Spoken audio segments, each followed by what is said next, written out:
Thanks for listening to the ArtTactic Podcast. I'm your host, Adam Green. It's been an extremely busy October in the art world, in particular in Europe. We had art fairs back-to-back weeks. First Frieze London, and then Art Basel Paris, or as they're calling it, Paris Plus. But it was Art Basel's inaugural fair in Paris after ousting Fiac from that spot. There was a lot of intrigue about Paris Plus, what it would be like, would it steal the thunder from Frieze London? Will it become the dominant fair between the two in the future? Well, we get answers to those questions on this week's episode as we chat with Julia Halperin, executive editor for Artnet News. She covered both of the fairs and helps us recap them here. We hope you enjoyed the episode. Thanks so much for listening.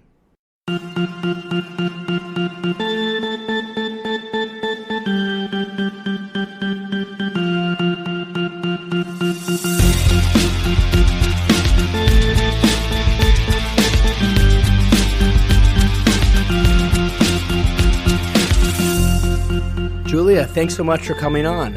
Thanks for having me. Absolutely. We appreciate you coming on to help us recap these fairs. So, all right, before we even begin, I need to know, how are people referring to this fair in Paris? Are they calling it Basel Paris, Paris Plus, or how are people referencing this fair when they talk about it? I don't even know what to call it in this episode. I feel like everyone is embarrassed to say it with a French accent, so people just said the fair. That's amazing. Well, I'd like to call it Basel Paris until someone tells me I'm not allowed to, or I don't know, maybe throughout this episode I'll get the confidence to call it by its real name with the French accent. Yeah, exactly, until you get an email from the PRs that tell you it's Paris. I think the most common one I heard when it was fully, described was Paris Plus. All right, Paris Plus. Okay, I think I'll get the hang of it. We'll see. But I do think it's important to mention and remember that this is an Art Basel fair. That brand and what it means is so important, and that's why there was so much buzz for this inaugural edition of the fair. But you were there at the fair in Paris on the ground. Tell us, what was the scene like there? So it was there was definitely a lot of kind of buzzing energy and a lot of serious looking, which don't always come together. It was in a lot of ways, a version of the same VIP day art fair that you see in lots of fairs. I mean, it was a lot of similar galleries and some similar faces. But I think the quality was very high, and there were a lot of people talking about how the quality was very high. Like, that was when people would run into each other in the aisles, they were like, oh, it's very good. That was sort of the common phrase. And I think one thing that the Belgian collector Alain Servet said that I thought was a valuable way to distinguish between Frieze and Paris Plus this year was that at Frieze, the aisles were super crowded, and that was because it did have a very kind of like see and be seen vibe. And at Paris Plus, the booths were really crowded, and that's because people were really looking at the art. So that felt like a clear distinction. And even at Gagosian's booth in the Grand Palais Ephémère, by the afternoon, the carpet on the floor was like completely like threadbare and ripped up just because there were so many people like milling around and going in and out. So that was pretty characteristic of the feel. Yeah, I also heard a lot of positive reviews on the quality of art at Paris Plus. Naturally, people have started to compare Paris Plus to Frieze London. They're just a week apart. And look, if you're a collector based in Europe, you can easily attend both fairs. But most galleries will have to choose one over the other, and most collectors, especially outside of Europe, won't be able to take a 2-week vacation in Europe, and they'll have to choose to attend one over the other. Some feedback I received was that Paris was great, and it may actually overtake Frieze London as the clear favorite and perhaps more important of the two fairs. Is that something that was discussed these past few weeks, and what do you think are people's opinions about the two moving forward?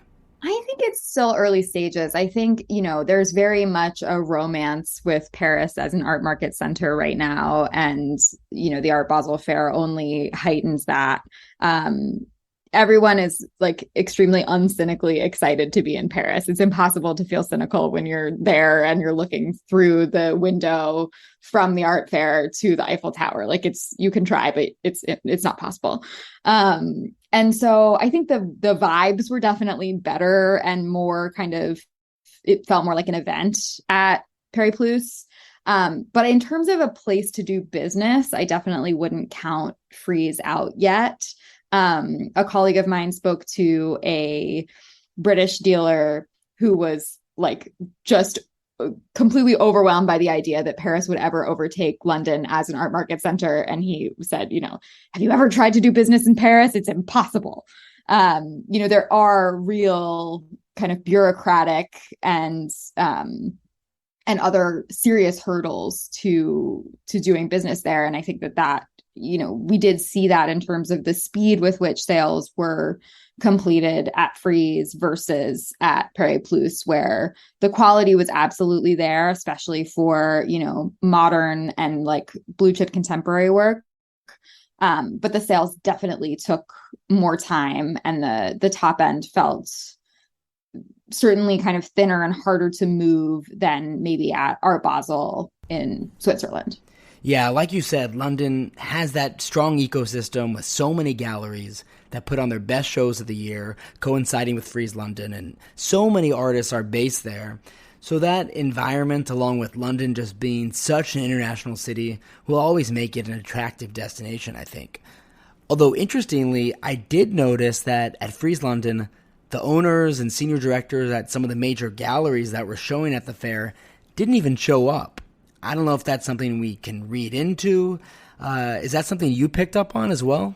Yeah, I think that's a great observation. I think, you saw the big directors, the local directors manning the fairs at Frieze, and you did see more of the principals at Paris Plus. I think that was also kind of just the first time thing. Like, of course, if you are the head of a gallery, you've been to Frieze London many times and you haven't been to the Paris Fair and you want to see what it's like.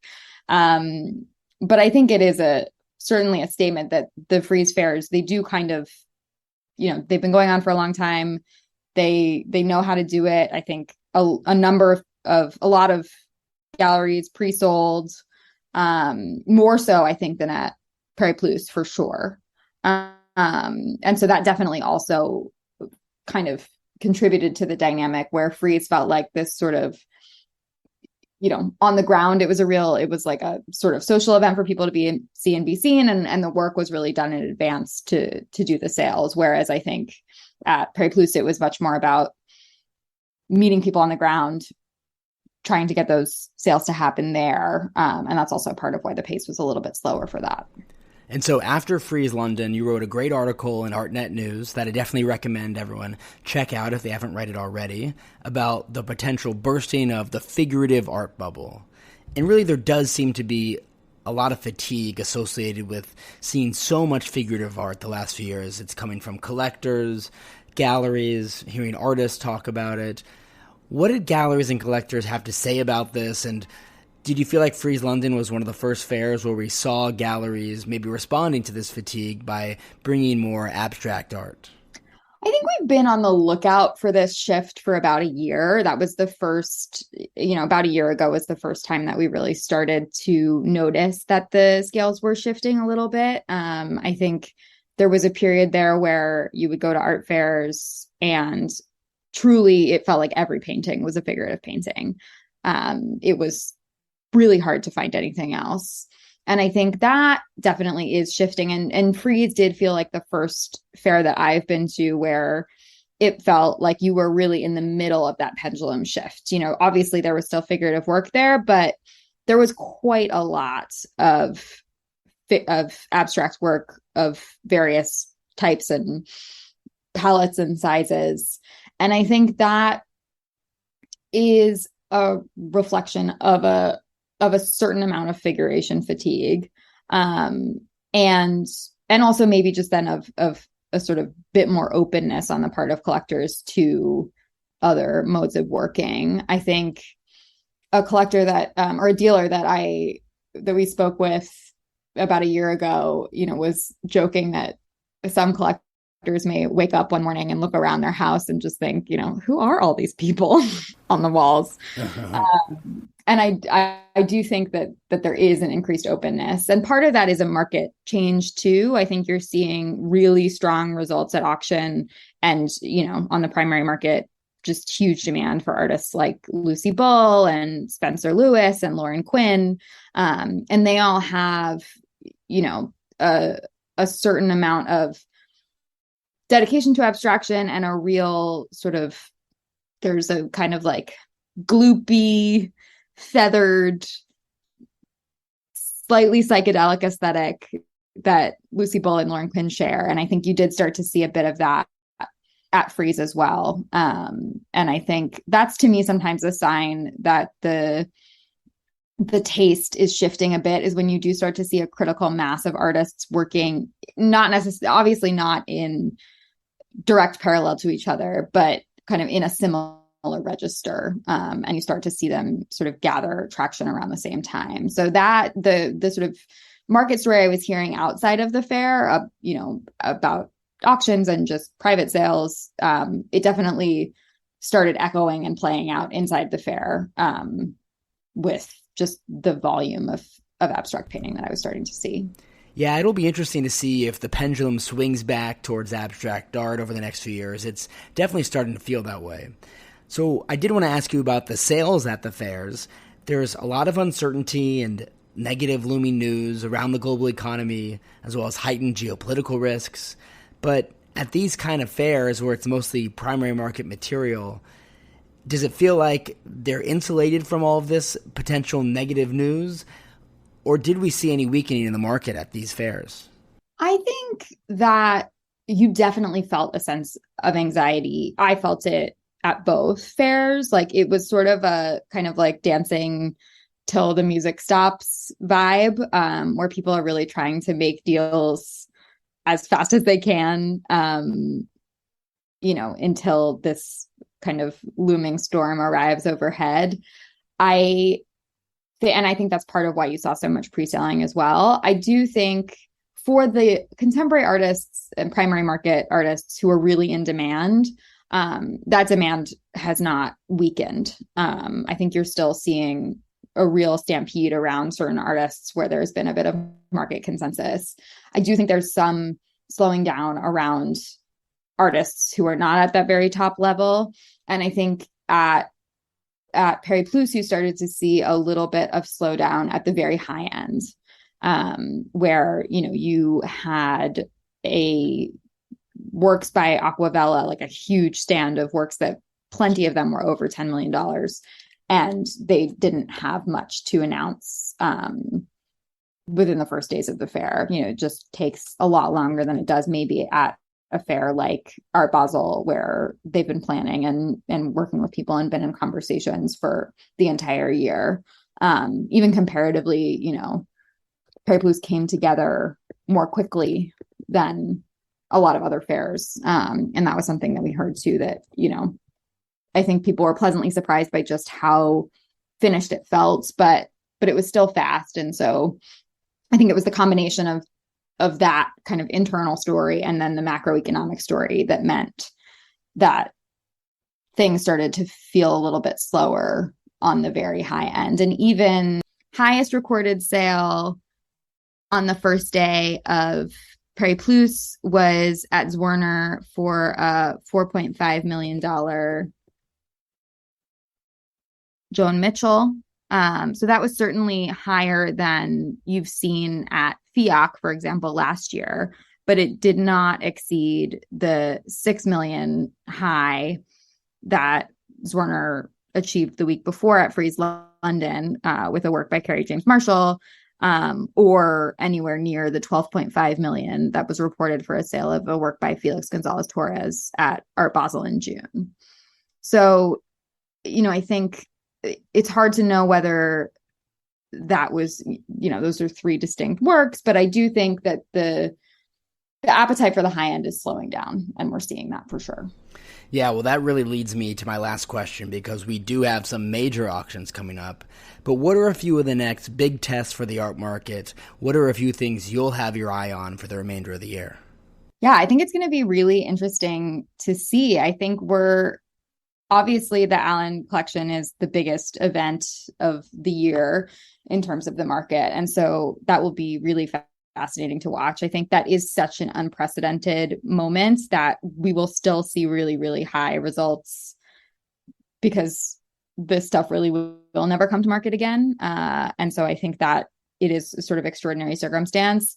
But I also think you are at a moment where there is a whole generation of collectors that are passing and their work is coming to auction. And so something that would have been, one $60 million Rothko, you can sell and you can find a buyer. If you have 5 at once, is it going to reach the same level at a moment of economic uncertainty? I don't think so. So I think looking even beyond Allen, which I think will achieve kind of masterpiece results no matter what, to a little bit below that tier, that will really be very telling from the New York auctions and then the Hong Kong auctions. And then Miami, I think, will be a test for the primary market. And we'll see if the buzz around young artists that kind of continues to power a lot of galleries through stays at the level that it has. Julia, thanks so much again for coming onto the podcast and helping us recap Frieze London and Paris. If our listeners don't read your articles and Artnet news, they definitely should be. And they should also be following you on social media where you're often reporting about the art market. Where can we find you there? I am on Twitter at Julia Halperin and on Instagram at the same handle. And also we have just published the latest edition of the Artnet News Pro Intelligence Report, which I edit, and that is available on the site now as well. And it is very relevant to this conversation because it is all about art flipping. Interesting. We'll make sure to check that out. Julia, thanks so much again. Thank you.